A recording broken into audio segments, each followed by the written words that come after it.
আসসালামু আলাইকুম viewers, এমজে technology YouTube চ্যানেলে আপনাকে স্বাগতম। সম্পূর্ণ ভিডিও সাথে আমি জুয়েল। তো আজকে আপনাদেরকে দেখাবো আপনারা যারা ফ্রিল্যান্সার আছেন, তো আপনার কম্পিউটার অন হওয়ার সাথে সাথে আপনার ব্রাউজারের মধ্যে আপওয়ার্ক এবং ফাইবার অথবা আপনি অন্য কোনো ওয়েবসাইট অ্যাড করে রাখতে পারবেন। মানে আপনার কম্পিউটারটা অন করার সাথে সাথেই এই ওয়েবসাইটগুলো ওপেন হয়ে যাবে।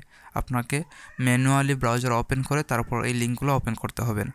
তো আসলে এমনটা করার কারণ হচ্ছে, যখন আমরা কম্পিউটার অন করি তখন হয়তো আমরা ভুলে যাই যে আপওয়ার্ক এবং ফাইবার ওয়েবসাইট আমাদের ওপেন করা উচিত, কারণ ওপেন না করলে কিন্তু আমরা এখান থেকে নোটিফিকেশন বা মেসেজ পাবো না, তাছাড়া আমরা অ্যাক্টিভও থাকবো না। তো সেক্ষেত্রে এটা খুবই গুরুত্বপূর্ণ একটা সেটিং।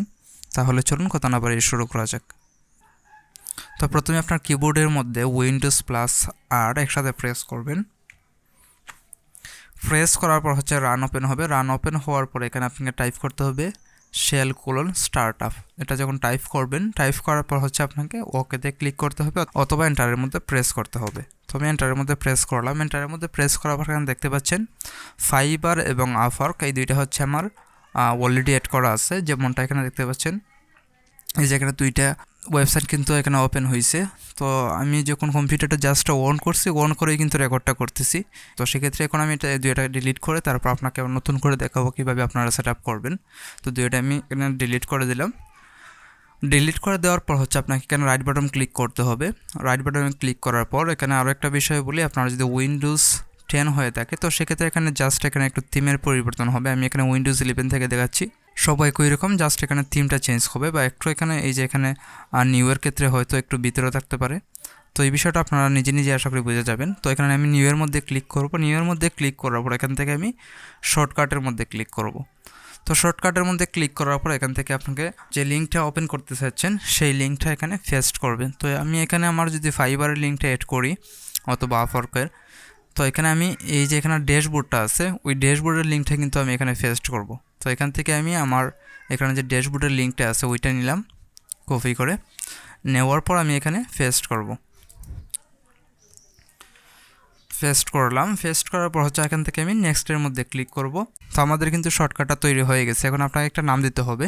তো এখন আমি যেহেতু আমি এখানে ফাইবারের লিঙ্ক শর্টকাট করছি, তাই এখানে আমি ফাইবার লিখব। তারপর হচ্ছে আমি এখানে ফিনিশের মধ্যে ক্লিক করব। তো দেখতে পাচ্ছেন অলরেডি হচ্ছে আমার ফাইবার এর যে লিঙ্কটা আছে এটা অ্যাড হয়ে গেছে। তারপর হচ্ছে আমি এখন আপওয়ার্ক অ্যাড করব। আপওয়ার্কের ড্যাশবোর্ডে গেলাম, যাওয়ার পর এখান থেকে আমি এই লিঙ্কটা কপি করব। কপি করে আবার এখানে রাইট বাটন ক্লিক করব।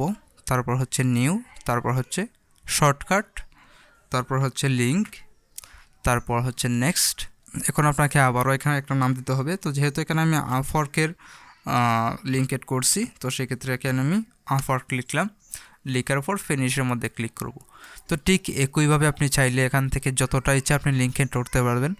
লিঙ্ক অ্যাড করার পর যখন আপনি আপনার কম্পিউটারটা রিস্টার্ট দিবেন বা আপনার কম্পিউটারটা অন করবেন, দেখবেন সাথে সাথে আপনার কোনো কিছু করতেই হবে না, অটোমেটিকলি জাস্ট স্টার্ট আপ হওয়ার সাথে সাথে আপনার এই লিঙ্কগুলো ওপেন হয়ে যাবে। তো আশা করি বুঝতে পারছেন। আজকের মতো এখানে আমি জানিয়েছি, ভালো থাকবেন, সুস্থ থাকবেন। আবারও দেখা হবে কোনো নতুন টিউটোরিয়াল নিয়ে। এরকম টিপস এবং ট্রিক্স পেতে এবং বিভিন্ন ধরনের উপকারী টিউটোরিয়াল পেতে লাইক কমেন্ট করে আমার সাথেই থাকুন। আল্লাহ হাফেজ।